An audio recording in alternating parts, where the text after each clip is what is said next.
Hey guys, this is Daniel with PwnCNC, and today, or I guess last night, I put together a 1.5 kilowatt air-cooled spindle kit from PwnCNC. Let's delve into it. Okay, what I have here is the air-cooled spindle. It doesn't really matter if it's the the 1.5, the 0.8. The spindle size doesn't really matter. It's all the components are very similar in their installation. What you're going to need is the actual motor itself. You'll know it's an air-cooled spindle because it's got the opening here at the bottom, which is where the air comes out. Here's the top of the spindle. This is where the air comes in. There's a fan right behind that, right behind the aircraft connector here, which has internally grounded and all that. But that is, you'll need that. You'll need the cable. Go ahead and pull it out of its bag. This part goes into the top of the spindle. This part goes into the VFD. I'll show you that in a minute. Of course, we have our collets and that sort of thing. You can set most of them aside. Just grab one of your collets and one of your nuts here and go ahead and snap them together. They shouldn't fall out, but just set that aside. We're going to need that in just a moment. Set these aside as well. Your wrenches, you won't need those. We're just going to hand tighten it for this demonstration, but we're just talking about the wiring it all together. Keep going over the wire or the components here. Here is the power cable. One side goes into the VFD, the other side goes into your wall outlet. Do not plug this up until you are done, right? Until this is in your machine, plugged in, all the wires are ready, and you are ready to supply power.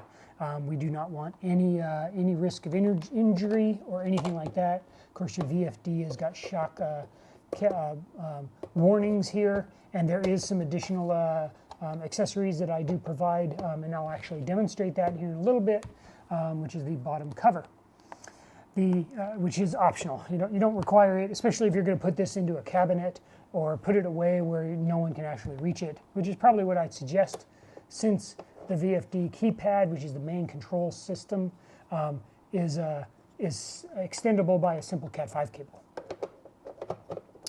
So we're going to start with the power cable and the VFD. And the only thing that doesn't come in the box that you will need is a Phillips head screwdriver. That is it. It doesn't have to be special like this one. This is a special electrician's screwdriver. Handles 2,000 volts. I mean, I can put 2,000 volts on there and it won't hurt me up here. But this is not required since no power will be going to the system. Now, you're going to start with your manual. Now, many of you who have already received your spindle kits have basically followed this manual. This is a full color. Of course, there's safety notice and all that stuff. Be sure you don't put this together or use your machine while you're drunk, drinking. Make sure you wear the proper safety equipment, safety glasses, anything you need. It's all kind of detailed there. Just P's and Q's. Come on, it is a machine, and we don't want to hurt ourselves. We've got our instructions and our table of contents. We have a nice overview. I give you some good information. This is all stuff that I've researched for hours and hours and hours because I wanted to provide exactly something that I was proud of to slap the PwnCNC name on. So a bunch of details about cooling, about spindle diameter, about the weights. Let's see what specifically is included, which basically covers my last video. What's required as far as the actual machine you need, the Z carriage. I'm trying to read this upside down. Let's see, someplace relatively close to your CNC to mount your VFD. That's this guy. This is a 16-foot cable, which means it will likely be going through a cable chain or something like that to get to your VFD. So make sure your VFD is close enough because most of your cable is probably going to be taken up by your machine's, your running of the line. So just kind of put it close. What I'm actually going to do is mount my control system. I usually mount it right there next to my control panel, my touch screen that I use to control my CNC, or I mount it off to the distance or underneath the table and run this wire to it. But you'll see more on just look at my other media. You'll see exactly how I wire it. There's tons of places. If you've already done all this and you've installed your kit and want to share your pictures, I guarantee you people will be interested on the PwnCNC users group. Let's see. What else we got here? Let me read it. Turn to the side and try to read this. Let's see. Programming your VFD. So your VFD comes pre-programmed for the motor that you've ordered. I match them up.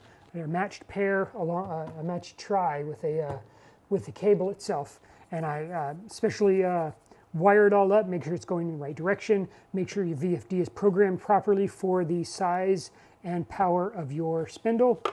So there's no programming required, but I really wanted you guys to know what was going on there. So I've kind of detailed exactly how I programmed it, just in case you need to reprogram it or just want to confirm the settings. I want to be fully transparent whenever I put my kits out. If you've got a question, just ask. If I can answer it, I will answer it. So this kind of details exactly how it was programmed.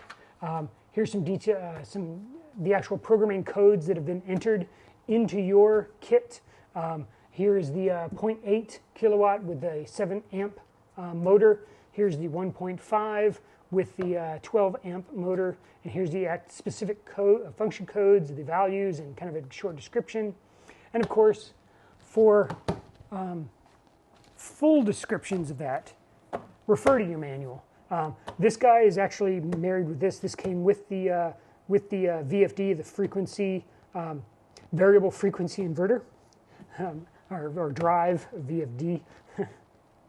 But this manual has got all of the details. So for example, if you wanted to look up what this, let's see, P0.0.0.07 looks like on page, there it is, page 28, it specifically says 0007 is max frequency.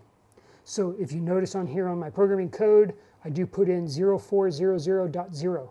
That means your spindle is a 400 watt spindle. So therefore I put 400 into it.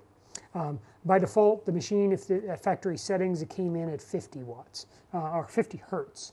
But obviously this is 400 hertz, so we're going to program it for 400. So again, this is all pre-programmed.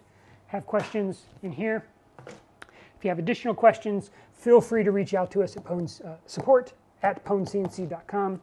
We're glad to jump on and chat with you and all that stuff. So as you notice, I've got step-by-step with pictures instructions. I mean, these are full color. I was putting this together on multiple machines so you can actually see what it looks like, what we're removing, which is step 1, remove your palm router. Step 2, prepare your spindle motor, which of course involves, let me see if I got something here. Here it is. Here's your red. So here, let me set this aside, and I'll turn that as we go along. There we go. So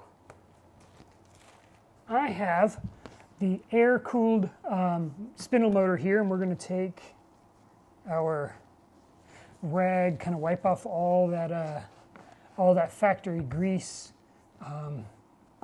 It is kind of it's kind of a smelly stuff. Whenever I get these motors in giant batches, the whole garage reeks of grease, of lubricant. So, all right, so we got all that cleaned off. Now we've got our spindle motor. We are going to prepare it, and the first thing we're going to do is we're just going to get a good idea of our spindle nut, take that out of the package, put our spindle, one of our collets on. We're just going to slap it on. It just needs to be hand tight. It doesn't need to be special. But this will give you an idea in a nice comfortable environment how this thing is going to be put together when you actually have this on the machine and are ready to use it. So just hand tighten that up, and of course we've got all there. Let's see, that's preparing the spindle. Let's see, clean it up, grab the collets and the nuts, put that on there. Next step is no, I can do all this by heart, but what I'm trying to do is make sure I'm following the manual. I want to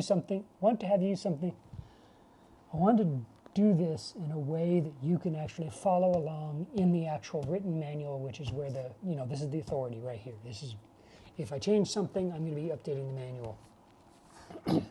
And I will get a copy of this in PDF form up on my docs site, which is what's linked to on various things. The QR code here, the QR code on the motor here. All of this points to the various components that are on my documentation website. So the next step is we're going to install the actual spindle motor. Of course, step 1 was remove the palm router. Step 2 was clean it up and get it prepared and ready. Step 3 is actually installing it onto the machine.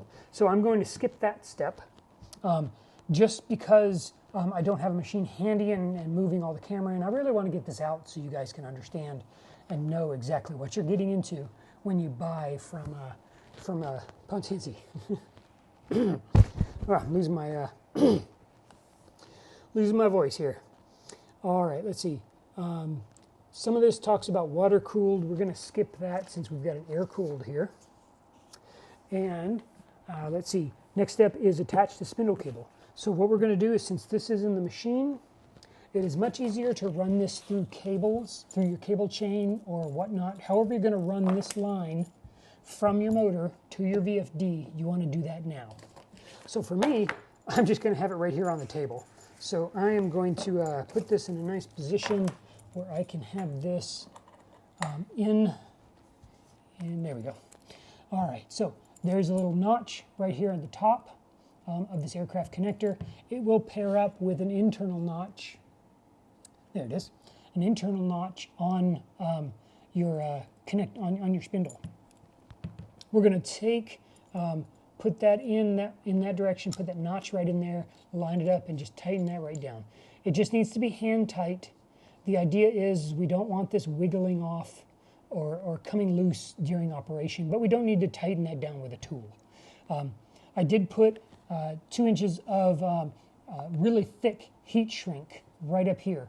This will help keep everything secure. It also helps reduce tension on this cable so that it will protect your cable and keep it good and working for a very long time. So this, of course, is sitting in your machine, mounted up, ready to go. Now's the time to run your wire. So you've got your wire all run through your cable chain, coming down to where you're going to have your VFD. Now you could have this, we're going to have that all next to VFD. So we're going to wait just a moment. Next, we are, let me check the instructions. So we've got our power line there. We've got attached coolant if applicable. So obviously we don't. This is air cooled. In the next video, I will have the water cooled version, and we'll basically go over the same thing with the water cooled version. Now, let's see, step 6, prepare the VFD. So we're going to have our VFD ready. We're going to have the cover pulled off, and you notice how I pulled that off. Grab both sides, grab it with your thumbs, just kind of push it back, push down and back. And of course it snaps into the sides. There's some latches here on the sides that kind of grab onto it. So that's why I was put it on one side and push down on the other, and then it slides right into place. So pop that off, set that, keep that close because obviously it's got your wiring diagram on it. Now, you're going to take we're going to start with the power cable. So the power cable, it is 110. You may have the 220. Wiring this up with the 220 is basically going to be this exact same thing. So you can watch this video for, regardless of whether it's 220 or 110 or 0.8 or 2.2 or 1.5, it doesn't matter. Air's air, water's water, right? Especially whenever you're hooking everything up. Try to make it, this is another thing I thought about, make sure it was all working and simple and easy. So make sure obviously make sure this is not plugged in. We're going to take our black line.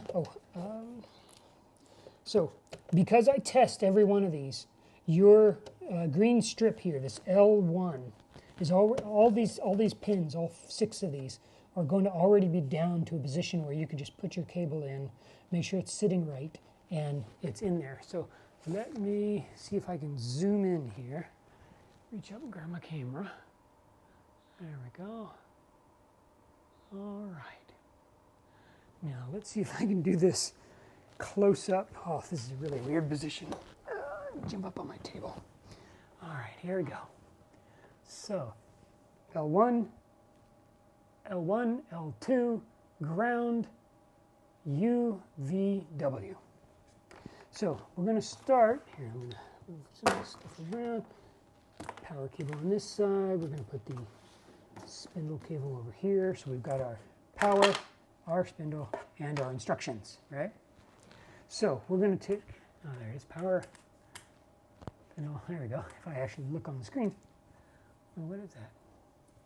Some debris on my table. So we're going to take our screwdriver, take the power cable.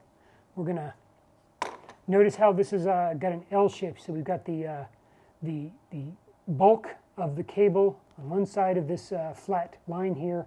We want to put that bulk of the cable down so that it doesn't get squished as we're tightening this up. Because as it tightens up, the bottom of this thing, as you're screwing this down, this is actually going to pull this piece up, and it's going to pinch.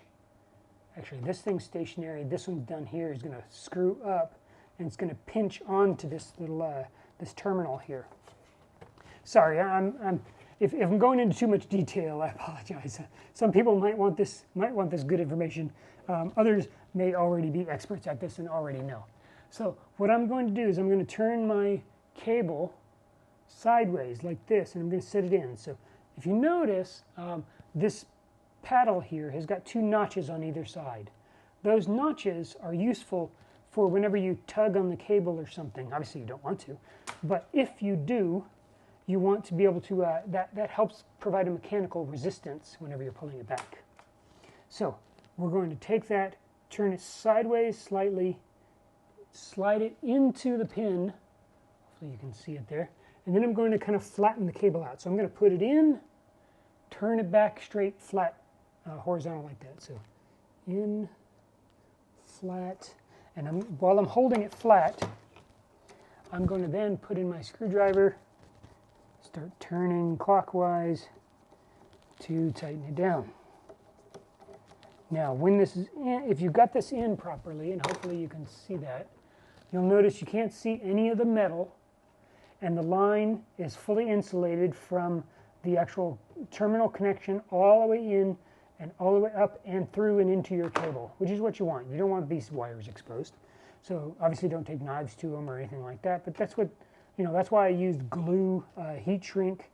I wanted everything nice, secure, tight, a nice solid connection on there, right? So I know this is a little difficult, but if you can do it, rotate it again, slide it into the terminal, rotate it horizontally, and then tighten it down. Now, I've done this so many times that, obviously, that I could easily do this with a drill or driver or whatnot. So, one note, you'll notice that the heat shrink on here is slightly different. It's not measured to a specific length. These things are 1 inch, cut in 1 inch lengths, and then I put them on so that it tries to cover as much of the terminal as possible, leaving just the tip exposed. So they may come at different range. So don't use that as a measurement if you're trying to make sure these are in fully. But you want to make sure these are in, pushed all the way back. You want the back of this, the tip of this terminal, touching the back of the spot there. So just like before, rotate it slightly, slide it in. This time we're not going to tighten it down. We're just going to leave it right there. Kind of leave it down towards the bottom. Try to make sure it's nice and horizontal in there. And then, get in a better position here. I don't want to fall off my table here. I'm literally sitting on the table. Which, depending on if you've got this in a cabinet or something, you may also be in a really weird position when you're doing this. So having this video might be handy on your iPhone or something. But you'll notice that I've got the black cable, the white cable, and the green cable all in there ready to go. And again, this kind of, depending on how these are really thick cables, so depending on how they're sitting, they may try to pull themselves out or whatnot. But let's see, there we go. So now I've got my VFD cable, and this particular VFD cable, this spindle cable, again, U is red, V is black, W is white. Yours may be black is W, but look at your sticker. Actually, here we go. Look at your sticker. Your sticker is truth, right? So no matter what instructions, no matter what any instructions may say on it, always refer to the sticker. It's the truth. This is the thing that's been tested, and the very final, whenever I slap it on there, this thing literally gets programmed. All of spindles get programmed at the same time. Program a whole bunch of them because all that matters is whether it's a 1.5 or a 0.8 VFD. But in this case, the wires are what happens last. So whenever I grab a motor, a cable, and a VFD off the shelf, this is how I wire it up. So we're going to be putting let's start with the ground so we can get that tightened up, because this one still isn't tightened. So in this case, we're going to have the bulk of the cable pointing up and the spade terminal pointing down. So we're going to try to rotate that. These are putting two in the same one, so it will fit. There's plenty of room, but it might be a little tight fit depending on your finger size and all that stuff. So try to hold all the cables in, all these ground cables, so the two ground pairs there and the ground from the power cable, kind of hold that in as you're pressing it down, and then screw and tighten that down. There we go, just make sure that it's got a good, nice, tight connection. You can jiggle the wires. There shouldn't be any play in that. If there is, just give it another once over with the screwdriver. It should be nice and tight in there. Not killer tight, but it should be really tight.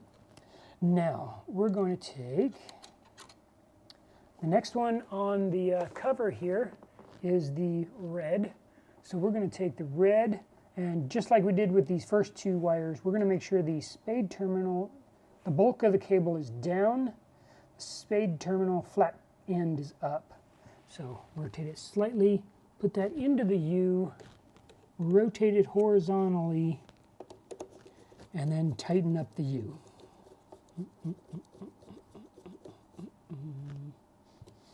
Now, again, little tug, that shouldn't go anywhere.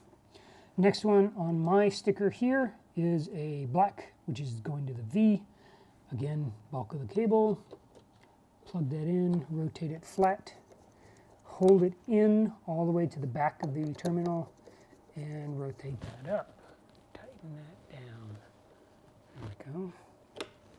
Now, next one, again, we've got our white. On pretty much everybody, white's W. So I try to make sure that was lined up. So slight angle, put that in, rotate it flat, and then tighten it down.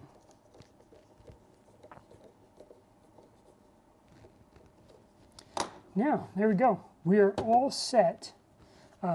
You are ready to close up shop. So close up the VFD anyways. So there, this is now ready for operation. All the wires are nice and tight in there and connected. I'm going to take one step further.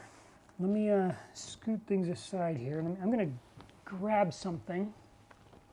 Just a second. I'll grab it literally right off the shelf. There it is. And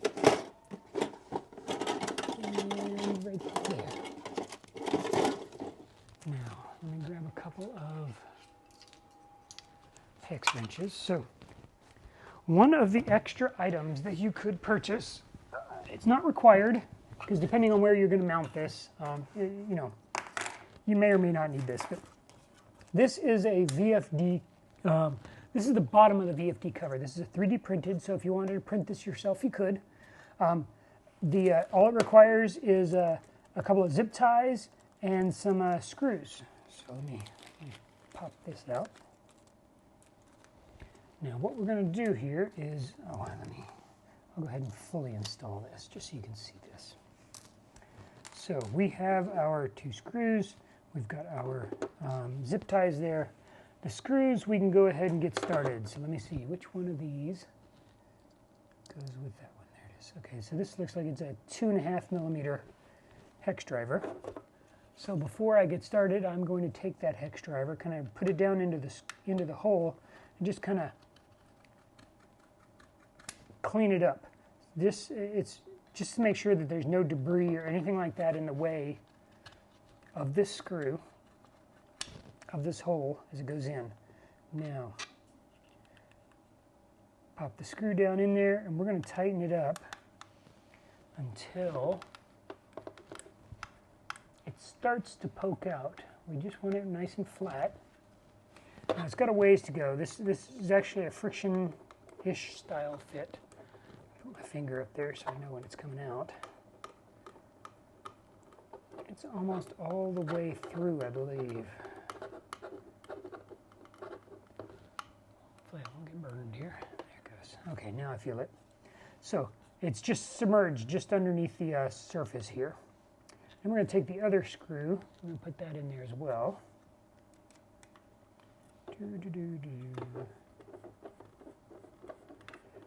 So we are screwing into the plastic, so nothing to be concerned there.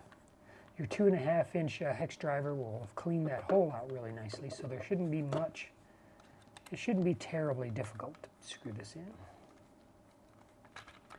Make sure it screws right up to the top. I'm looking at it. There it is right there. So back that back out a little bit.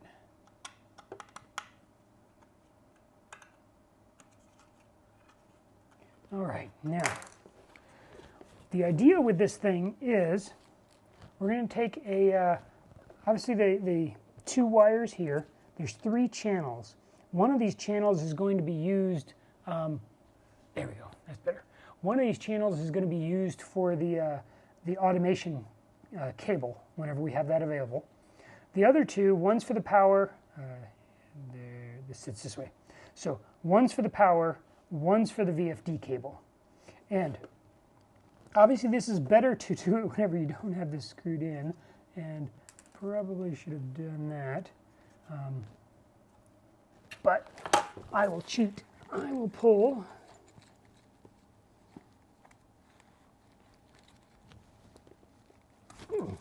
So it's better to do this before you plug up your VFD, just to be prepared. I should have thought about that. Let's see. I'm going to put the cable through here. I'm going to put this VFD cable in through the wire, or in through this this channel here. And well, if I didn't, having the darndest time here. There we go. So pop this right through the cable. Got it sitting in my lap here. Run this right through the hole. And there we go. Now I'm going to do the same thing to the power cable. Let me see this VSD cable over here. I'm just going to toss it right through there. Now again, you're going to want to make sure you do that wire, plug this up before. So I'll make sure to make note of that. But if you don't, you can just unplug it from here and just pop the wires through. So this is how it's going to sit on the bottom of the VFD, and you'll notice that the wires come right out the back here. And what you're going to do is you're going to take a zip tie here, and you can come in from the top or the bottom. It doesn't really matter. I'm going to come in from the inside. That's the inside here. Run the zip tie right through one of the holes and pop it right up through. So these 2 go together, these 2 go together, and these 2 go together. So we're going to pop those up.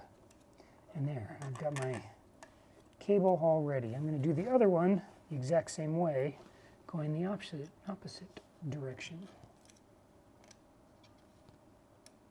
Now, I should have got some tin snips or something while I was up.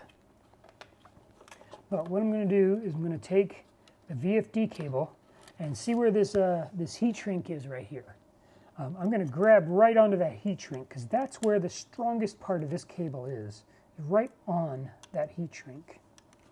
So we're going to grab that, and that'll make sure that whenever I tighten this down, the entire cable, the safe part of the cable, the safest part of the cable, is actually on the outside of this cover. There we go, and I'll tighten that up really good. And man, this is difficult to do with my fingers there. Probably should have done it on the outside. There we go. So let me, I'm going to need to grab those tin snips. Right back. Here we go. Now, heave myself back up onto this table. Okay. Now, let me turn this sideways. Yep, you can still see it. So it's really hard because it is black, but just go ahead and snip that, snip the excess of that zip tie off. Set that aside. We'll take the, oh, no, don't do that. We're going to do the same thing, and we're going to try to mount it right at the same position. So we're going to grab it right there, right on.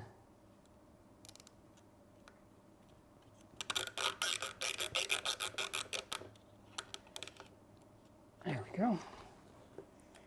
And trim that clean, and there we go. So now we can rotate it up and kind of tuck those wires. There we go, that's a better view.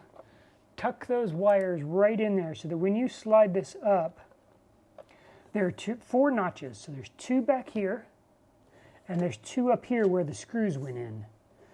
The ones where the screws go in are actually going to go right into this slot, and it's going to slide, it's going to sit forward a little at first, and once you got it in, and the back two will go into some of these air vents here in the back.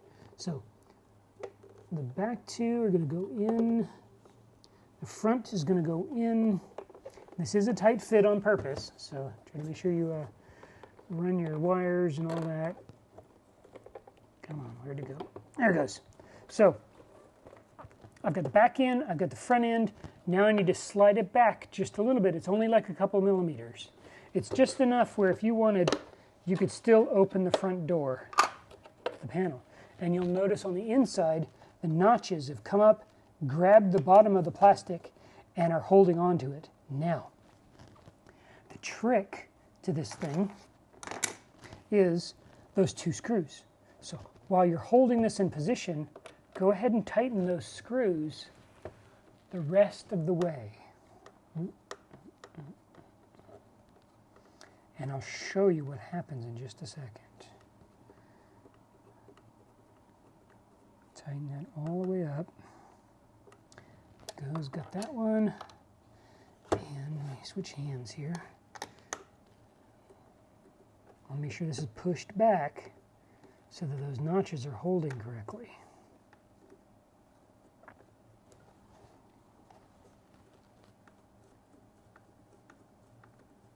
Now remember, if you're buying this after the fact, make sure you have this power cord. Make sure this is unplugged. We don't want any exposure to anything because these are live wires here. These screws will electrocute you if you've got that plugged in. So make sure that's not plugged in. So we're going to tighten that all the way up. Now, if you'll notice, down here in the bottom, those screws are gently poked up through and will hold this cover back. So those two screws will hold it up so that this cover cannot slide forward, which disengages it. And you'll notice that the cover completely covers up any uninsulated portion of this component. Now again, this is an optional piece. If you are not installing your VFD into a cabinet or something that has an extra door or something like that, this cover is really nice. What I do is I actually don't have my VFDs on many of my machines in a cabinet. What I've got is this cover and this whole thing mounted to the wall right next to my machine. So let me, piece of string there, put my VFD cover back on, slide it up, and I am ready for my next stage. So let me jump off and I'll zoom out, and then you can see the mess that I created. Let's see, and zoom. There we go. All right, now let me rerun this. Let me untwist it, all that stuff. Twist this back up so we can easily see it.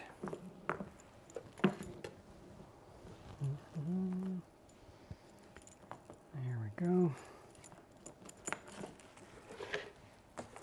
Now I'm going to bring this back here and get my motor plugged back up.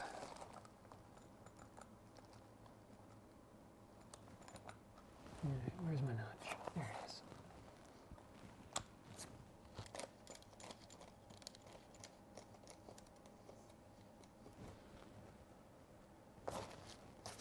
All right, now I'm going to pull this out of the styrofoam because I'm going to actually turn it on here in just a moment. Now I'll use this guy to hold it there, and that guy. So we've got our spindle motor, we've got our spindle cable, we've got our power cable here. Set that aside. And our VFD. Set that so you can see it. And let's see. Our next step of our instructions, again, I'm just following along with the instructions. Prepare the power cable. We did that one. I showed you the trick about the how to plug those in, and as well as this VFD cable. Mounting the VFD. I did tell you in the unboxing video, but you can either use a DIN cable or a DIN bracket. I don't have one handy. But it's just a short little, I've got a little short DIN box. I picked it up off from Amazon if you wanted to go buy them. They're really cheap. It's just thin metal of aluminum. You screw it up to whatever you want to mount it to. And then this thing kind of slides onto it, snaps onto it. And this little snap is right here, which is accessible right here from the bottom through the cover if you've got it. Or you can use these two screw mounting holes here. The screw is exposed on this side, so you can go right through the bottom cover, right through the VFD, and mount it to the wall, or mount it to the wall. I've done this in one place, and I used DIN in another place on one of my other machines. So I've got that ready.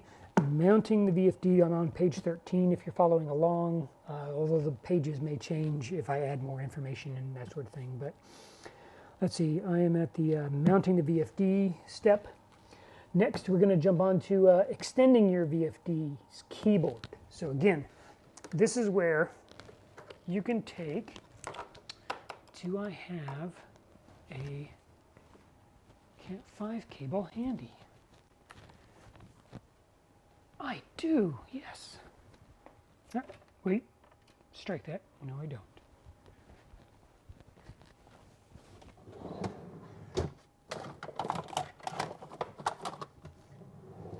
Okay, I'm sorry. I do not have one handy.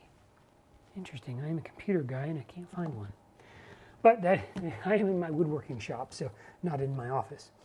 But Cat 5 cable, this can run this to something. I have a variety of mounting options. I have I don't have any flush mounted ones, but so I've got a flush mounted one, which is what this guy is, and I have this is a surface mounted one, and I have flush mounted ones as well, holders, keypad holders as well. I've got special notches on either side, which holds on to these little notches on the side, which is what you pinch when you pull this thing out. So when you slide this down into, it'll snap right into place and hold on to that keypad just like it does in your system with the Cat 5 cable exposed right out the back.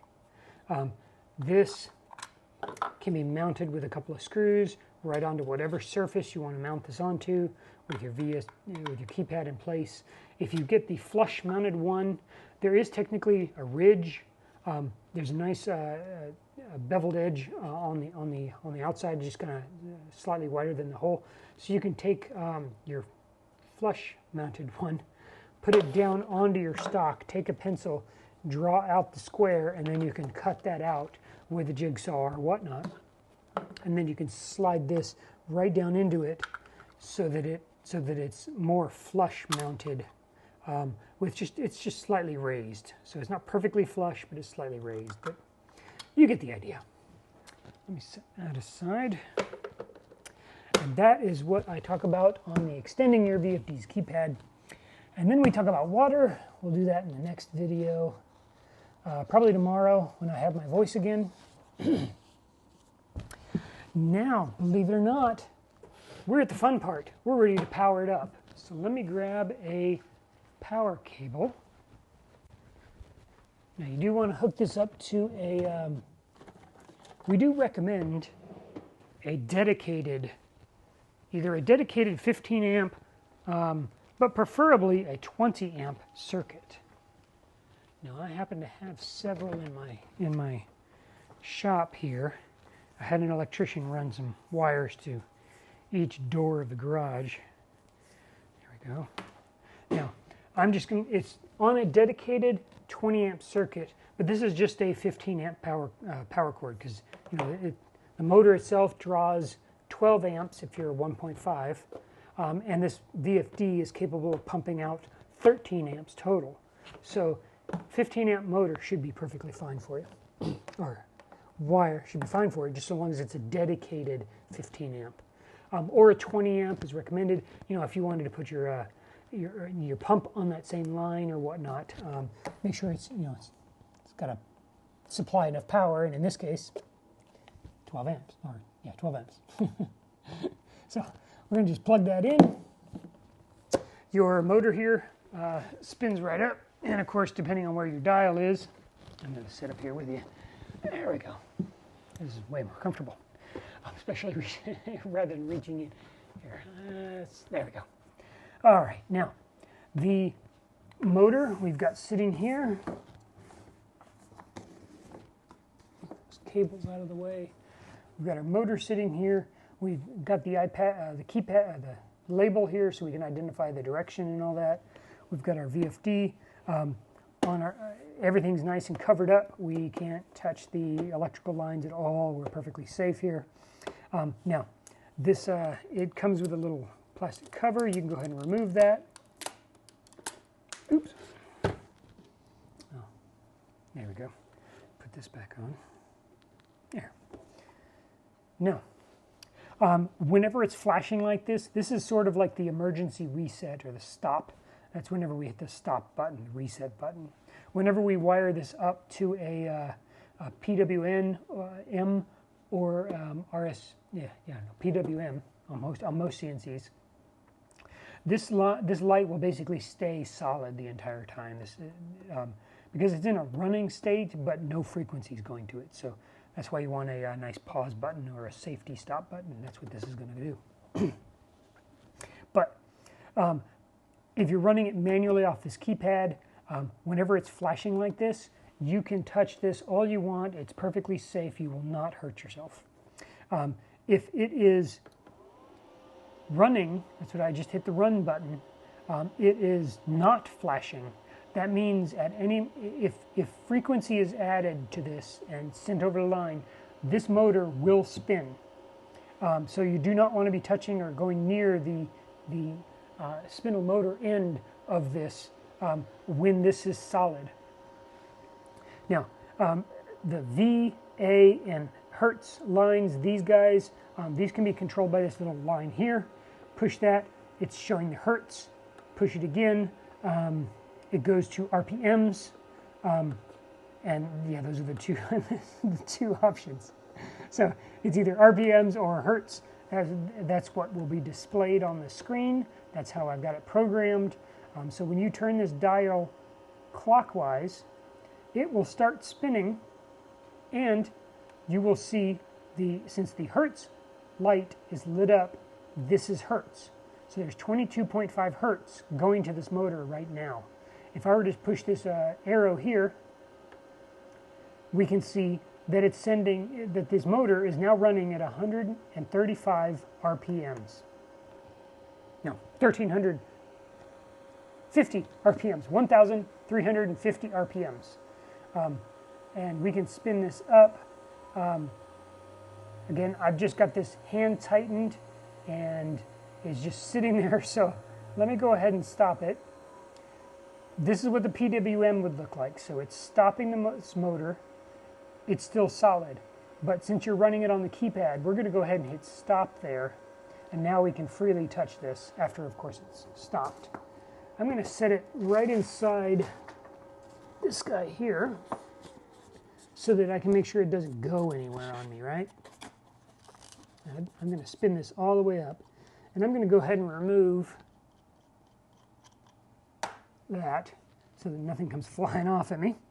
But I'm going to spin this all the way up. So let's go ahead and do that. So we're going to hit run and start the spinning. We're going to turn this all the way up.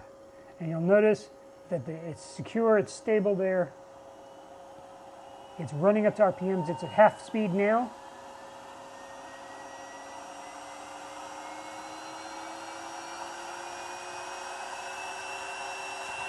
There we go. This is the air-cooled spindle. So the air is coming in here, going out that way, coming out these end right here. That thing's spinning at 24,000 RPMs. Ignore that decimal point. And so, yeah, ignore the decimal point. That's basically the entire amount right there. Hit the arrow. You can see that it's being given 400 hertz. So that is correct. And there's our numbers there. And if we hit stop here, it will electronically slow it down as fast as it can. And that's what it's doing. You'll notice this is the brake. This is the internal brake that's on it, the electronic brake. Slowing it down, getting it down to a slowed stop. And once it is stopped, it will switch to flashing. There it goes.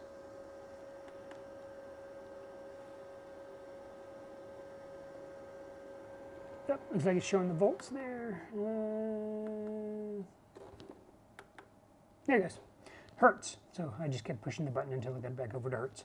So that's the basic operation of your spindle motor. So the idea is whenever you've got an operation or you've got a tool or whatnot, get this into position, get it running. When you're ready to start your job, just like your palm router, you'll hit run, spin this up to the correct RPMs that you want it at, and then run your job. If you're doing a tool change or something like that, you can simply hit stop. It will slow it down and wait until it starts flashing. If you're doing this using this keypad manually, make sure you wait until it's flashing before you reach in with your tools to do any bit changing. And then once you're done with the bit change, then you can hit resume. If you're on a Shipoko or something, it'll do the bit setter thing if you have one. And then when you're ready to actually start cutting the job again, then you can just hit run, wait until it gets up to RPMs, and then hit continue on your cam, on your controller, and then it will just keep running your job. So there you go. That is the air-cooled spindle wiring and everything. So let's take real quick here. Yeah, starting your spindle, stopping your spindle, we just kind of covered that. Then I go into some questions and answers, some simple stuff. Basically exactly what I just covered here. Let's see, for the future. So in the future, I am working on this now. I've actually got a VFD and a controller over there on my bench. I've got it all wired up, and as well as another spindle over there, got it wired up, and I think another one over there wired up.